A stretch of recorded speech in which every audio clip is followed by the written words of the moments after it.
इधर देखो, जावेद अख्तर हो, सलीम खान हो, नौशाद हो और महमूद खान हो, ये सभी ऐसे प्रोड्यूसर थे जो जन्म से मुसलमान थे, इरादे से मुसलमान थे, हैं भी। इसके सिवाय अन्य अन्य आए और इन लोगों को अपनी फिल्में चलानी थी। इन लोगों ने एक तौर तरीका चलाया कि मुसलमान होने के नाते हिंदुत्व का समर्थन कर नहीं सकते और हिंदू देवी देवताओं को अपने को भ्रष्ट बताना है। क्योंकि आप पुरानी फिल्में देखिए और आज की फिल्में देखिए, किसी भी अल्लाह को कभी गाली नहीं दी जाती, किसी मस्जिद के ऊपर सवाल नहीं किए जाते, कभी कुरान के बारे में कुछ बोला नहीं जाता। लेकिन हिंदू देवी देवताओं की फिल्मों में मजाक होगी।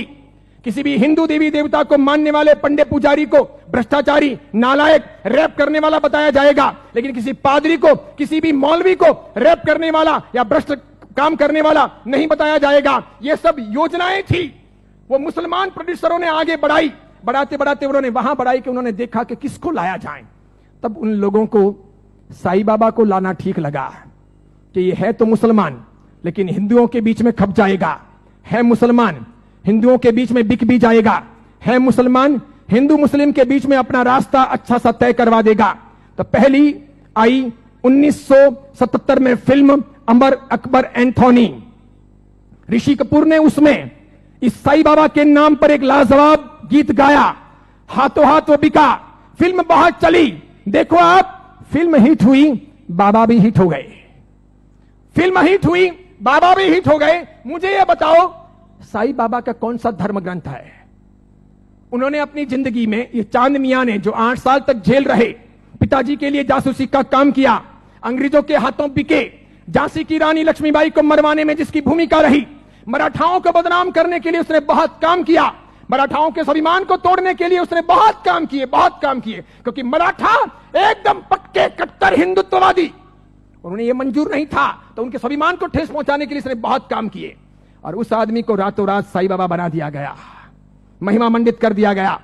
कैसी जोरदार ये सेल्स पॉलिसी थी, हाथों हाथ बाजार में बिके। कैसे बिके कि जब पहली बार 1918 में इन्होंने समाधि ली, तो 1918, 1919, 1920, 1921, 1922 का ऑडिट देखिए तो इनके शिरडी के साईं बाबा मंदिर का ऑडिट का आमदनी का स्रोत है 1800 रुपए, 2000 रुपए, 2500 रुपए, आखिर में है 3200 रुपए।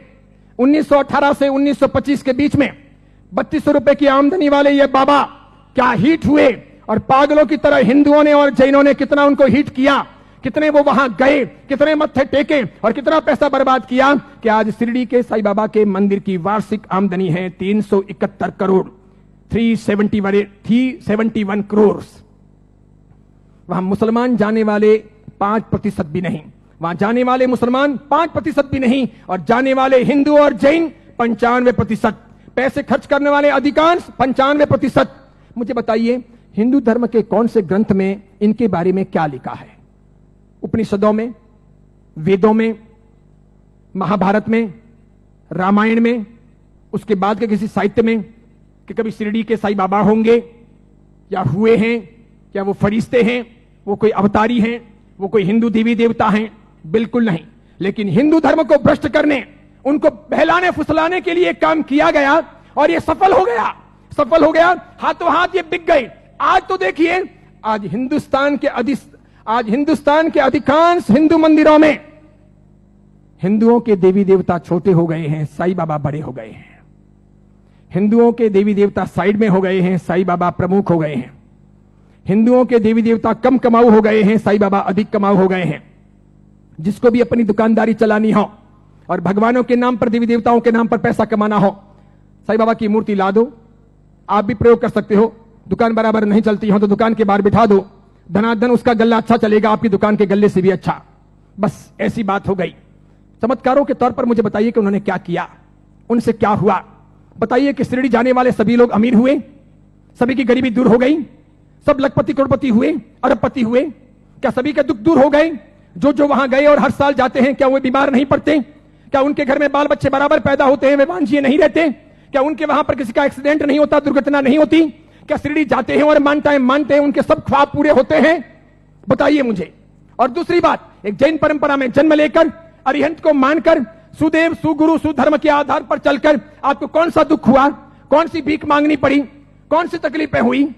अरे मजारों पर जाकर अगर बीमारियां दूर हो सकती थी, कब्रिस्तानों पर जाकर अगर बीमारियों से हम मुक्त हो सकते थे, या शिरडी के साईं बाबा के वहां पर मत्था टेक करके हम अपने रोगों से मुक्त हो सकते थे, तो फिर बड़े बड़े अस्पतालों के निर्माण की आवश्यकता क्या थी। बीमारियां जब मजारों पर और शिरडी के साईं बाबा के वहीं पर दूर हो जाएगी, तो फिर अस्पतालों की जरूरत क्या है। कितनी बड़ी मात्रा में हिंदुओं का शोषण हो रहा है। देखना आप, आने वाले कुछ समय के बाद हिंदू धर्म दो भागों में बंट रहा है। आज मैं उद्घोषणा कर रहा हूं, यह बहुत बड़ी भविष्यवाणी है। इन दोनों के बीच में गहरा संघर्ष चलेगा और इन दोनों के बंटवारे में, इन दोनों की लड़ाइयों में दूसरे धर्म के लोग हावी हो जाएंगे। वे अपना रास्ता तय कर लेंगे और इस प्रकार उनका षड्यंत्र सफल हो जाएगा। आगे जाकर के अब दो प्रकार के हिंदू आपको देखने को मिलेंगे। हिंदू धर्म दो भागों में बटेगा, एक साई भक्त हिंदू, दूसरे सनातनी हिंदू। दो प्रकार के हिंदू आपको देखने को मिलेंगे। एक वे जो साईं बाबा को मानते हैं, दूसरे वे जो साईं बाबा को नहीं मानते हैं। कई सारे हिंदू पंडित पुजारी हैं, कई सारे हिंदू संत महात्मा हैं, उनको भी अक्ल नहीं है। वे भी शिरडी के साईं बाबा के वहां पर जाते हैं और उनको मानते हैं और उनके मंदिर बनाते हैं और उनकी पूजा करते हैं। उनको पता नहीं कि राम का इतिहास है, कृष्ण का इतिहास है, बजरंग बली का इतिहास है, महाभारत का इतिहास है, रामायण का इतिहास है, देवी देवताओं का इतिहास है। इनका कोई इतिहास नहीं। ये हिंदू नहीं, ये साधक नहीं। जैन साधु साध्वी भी शिरडी जाते हैं तो यदा कदा दर्शन करने के लिए वहां चले जाते हैं और कर्म फोड़ के चले आते हैं। कितने बेशर्म होते हैं ऐसे जैन साधु साध्वी। क्यों उन्होंने पंच महाव्रत लिए हैं, क्यों उन्होंने सफेद कपड़े पहने हैं। मैंने कितने ही अलग अलग अपने संप्रदायों के जैन साधु साध्वियों को यात्रा के दौरान शिरडी जाते हुए देखा। वहां जैन मंदिर भी है, उपाश्रय भी है, स्थानक भी है, और उसके बाद में कभी न कभी वहां के श्रावकों को कहकर या अपने चेले चपाटियों को साथ में लेकर वे शिरडी के साईं बाबा के मंदिर में दरबार में चले जाते हैं। जिस इंसान ने बलात्कार किया हो, डकैतियां की हो, चीना झपटी की हो, जिसने झांसी की रानी को मरवाया हो, जिसने हिंदुत्व का नाश किया हो, जिसका ऐसा कामकाज रहा हो, उसको रातों रात फरिश्ता बनाया गया हो और उसे हम पूजे। ये कौन से देवी देवता हुए, ये कौन सा चमत्कार हुआ, ये क्या क्या साधना के उच्चतम बिंदु हुए। बताइए, आदर्श कहां है, नैतिकता कहां है, योग्यता कहां है। बहुत सारे लोग ख्वाजा मोइनुद्दीन चिश्ती की दरगाह पर जाते हैं,